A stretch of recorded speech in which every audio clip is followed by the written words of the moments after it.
संजय गांधी निराधार योजना व इतर योजनेतील दिव्यांग बांधवांना 2,500 रुपये प्रति महिना ऑक्टोबर महिन्यापासून मिळणार होता आणि काही बांधवांना हा महिना 2,500 रुपये प्रति महिना त्यांच्या अकाउंटवरती क्रेडिटसुद्धा करण्यात आलेला आहे। परंतु बरेच असे बांधव आहेत ज्यांना 1,500 रुपये या महिन्याला आले आहे।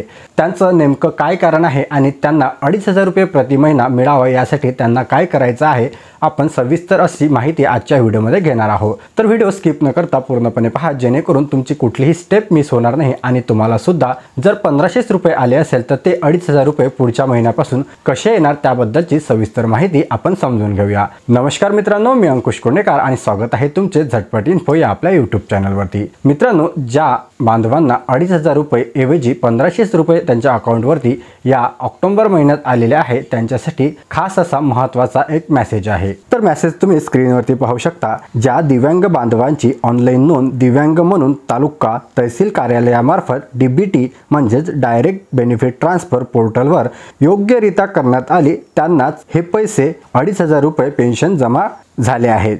ज्यांना फक्त 1,500 रुपये मिळाले आहेत त्यांचे काही कारण आहे। त्यांची दिव्यांग योजना अंतर्गत एंट्री DBT पोर्टलवर पूर्ण किंवा अपडेट झाली नाही, अर्धवट नोंद झाल्यामुळे किंवा योजनेत नाव नसल्यामुळे सध्या 1,500 रुपये जमा झाले असून नोंद पूर्ण केल्यानंतर पुढील महिन्यापासून 2,500 रुपये रक्कम त्यांच्या अकाउंटवरती जमा करण्यात येईल। म्हणून सर्व दिव्यांग बांधवांना विनंती आहे की आपल्या तालुका तहसील कार्यालयामध्ये जाऊन दिव्यांग योजना अंतर्गत DBT पोर्टलवरती आपली नोंद तपासून घ्या आणि ते पूर्ण करून घ्या।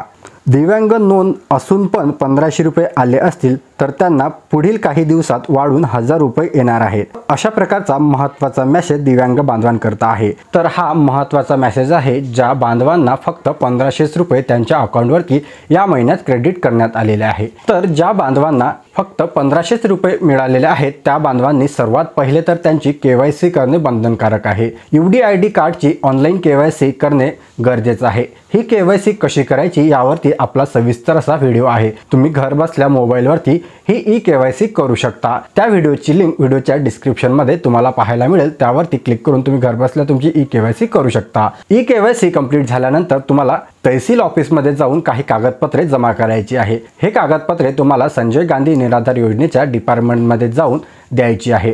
त्या कागदपत्रामध्ये सर्वात पहिले तुमचं आधार कार्ड, त्यानंतर तुमचं पॅन कार्ड, त्यानंतर तुमचं दिव्यांग असल्याचा दाखला तिथे तुम्हाला जोडायचा आहे आणि UDID कार्ड सोबत असायला पाहिजे आणि तुमचं एक पासबुकची झेरॉक्स। हे सर्व डॉक्युमेंट आणि त्याची एक झेरॉक्स प्रत सोबत ठेवायची आहे। ओरिजिनल डॉक्युमेंट देखील सोबत घेऊन जायचे आहे आणि तिथे तुम्हाला तहसील ऑफिसला निराधार योजनेच्या डिपार्टमेंटमध्ये जमा करायची आहे आणि त्यानंतर तुमची जी नोंद आहे 2,500 रुपयाकरिता ते पूर्ण करून घ्यायचे आहे आणि त्यानंतर तुम्हाला पुढील महिन्यांपासून तुमचे 1,500 ऐवजी 2,500 रुपये महिना तुमचा सुरू होऊन जाणार।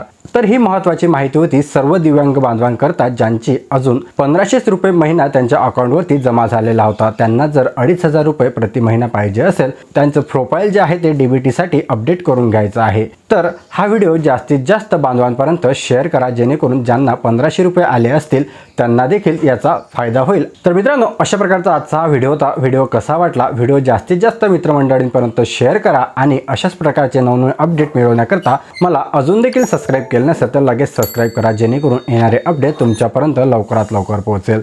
चला भेटूया अशाच एका नवीन महत्त्वपूर्ण व्हिडिओमध्ये। तोपर्यंत धन्यवाद।